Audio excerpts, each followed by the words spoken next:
सबको नाम सुनाऊं, यानी उस नाम को मैं सबको सुनाऊं जो उस नाम पे प्रीति करेगा, उसको समझेगा, जिस नाम के बल से ये मन क्षीण होगा।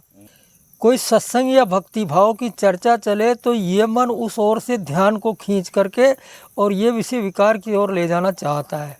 और मन इतना प्रबल है कि वो बगैर उस आदि शब्द अखे नाम का जो बाप है निरंजन काल पुरुष, उसको भी भेद नहीं है उसका, जिसको वो नाम गुरु लखा दे। बहुत बुरा है, परमात्मा की खेल देखो, उस समय समझ में नहीं आता। कोई भी आदमी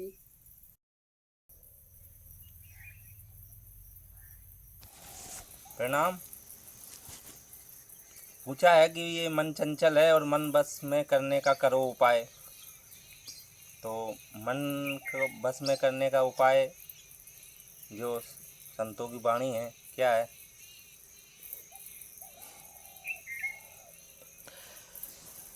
साहेब बंदगी सत्य नाम।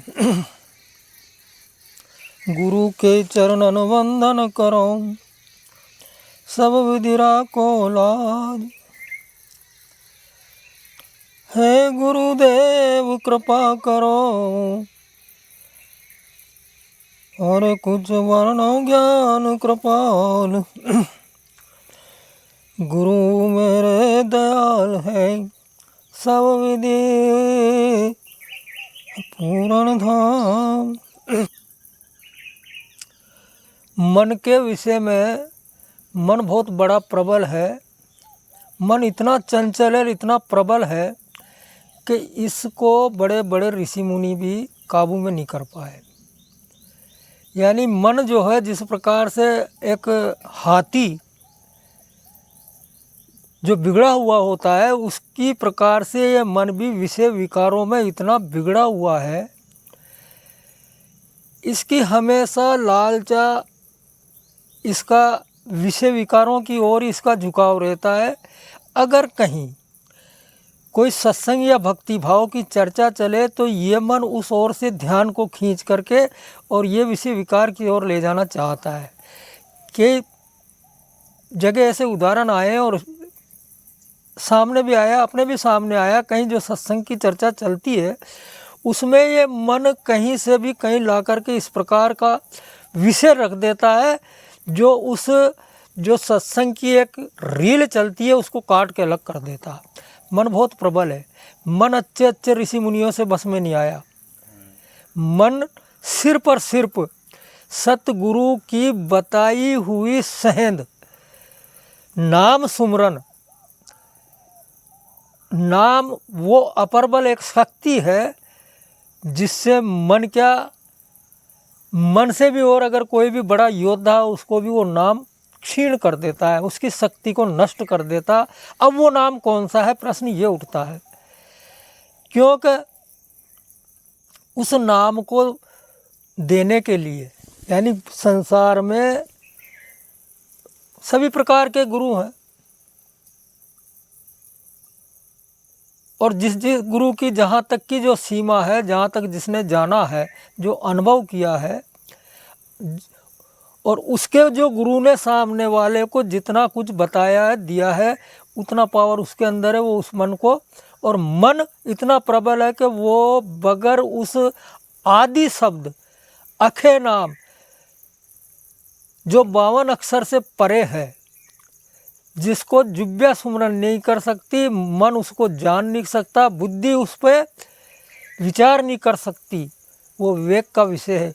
जब तक वो शब्द प्रकट नहीं होगा और उस शब्द को पूरा सतगुरु जो होता है,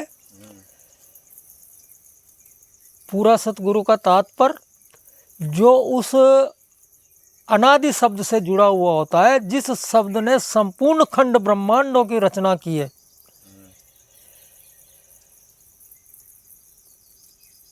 सात दीप, 9 खंड और 14 लोक और 21 ब्रह्मांड की जिस शब्द के द्वारा रचना की है, वो शब्द बहुत अफरबल है।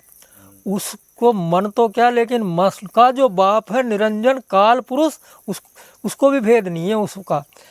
जिसको वो नाम गुरु लखा दे, परखा दे, और परखने में जिसके आ जाए, फिर वो उसका ये मन, उसके ऊपर उसकी कोई विद्या नहीं चलती है। जिस प्रकार से एक काले सांप को नचाने वाला कोई जादूगर होते हैं, कालबेलिया होते हैं, जो वो उसको उंगली पर नचाते हैं, इसी प्रकार ये मन एक बहुत विषैला सर्प है।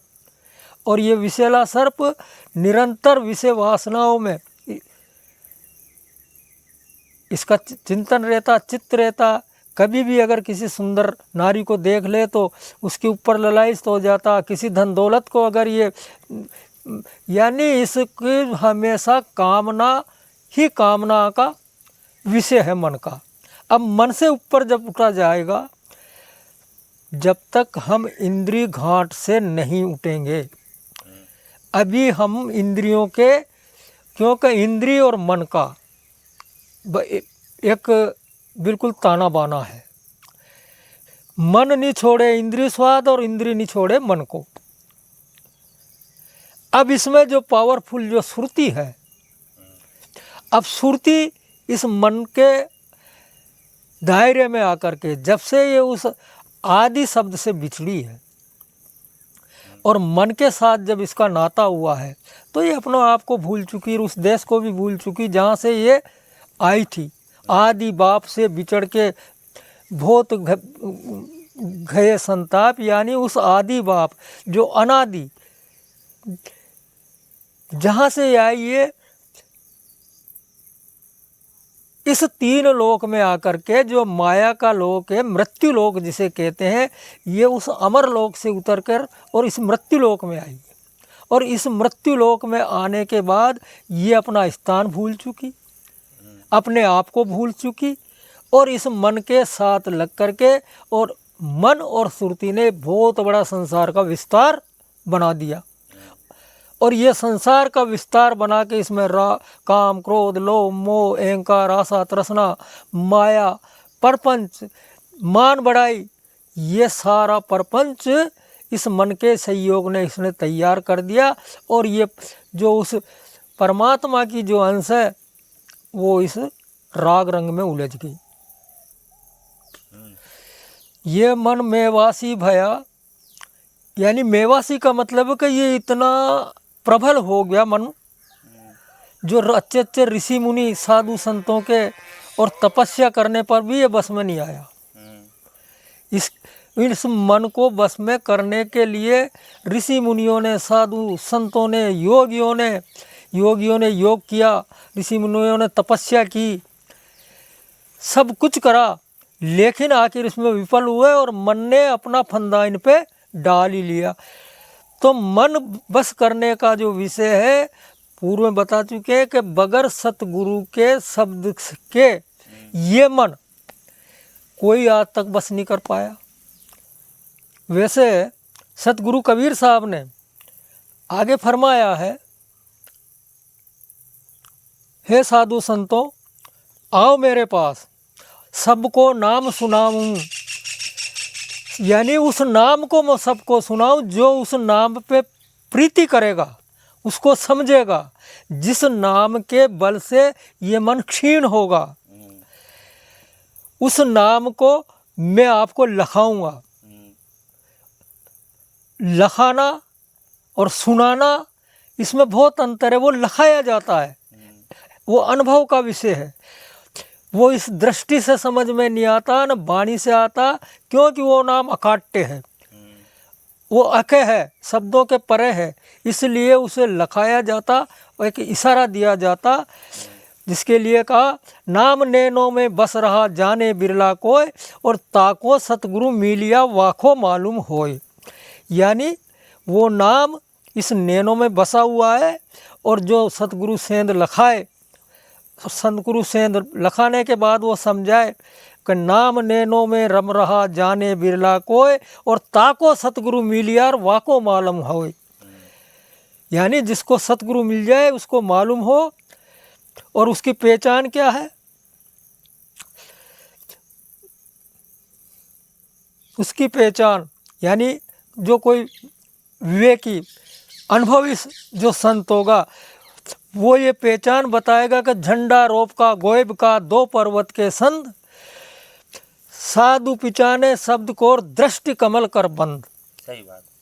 तो जब तक इस भेद को और इस अनुभव को और उस साधना को नहीं करेगा, यानी नैनों में जो नाम है उस नाम को प्रकट सतगुरु प्रकट करते हैं, सतगुरु से प्रार्थना की जाती है, और जिसने उस सतगुरु को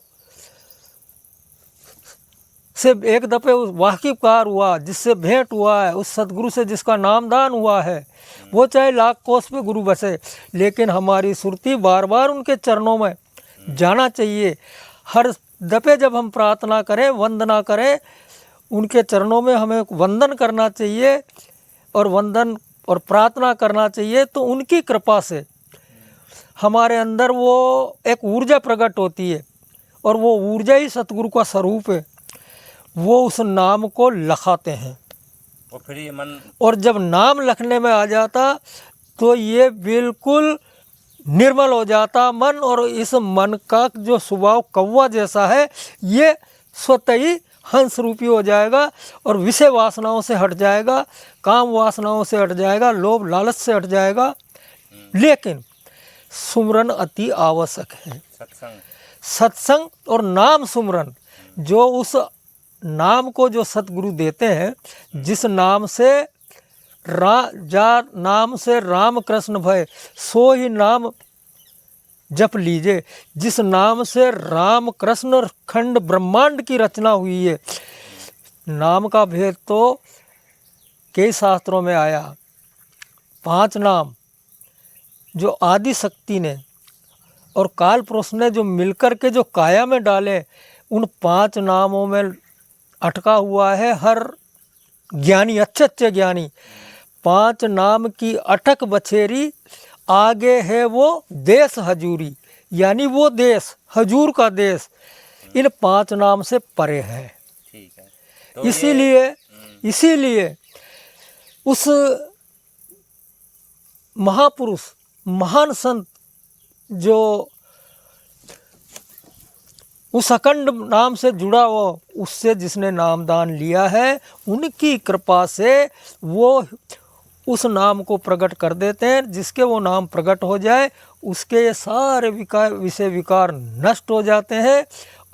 और यही परमात्मा की दया है, कृपा है, साहिब बंदी।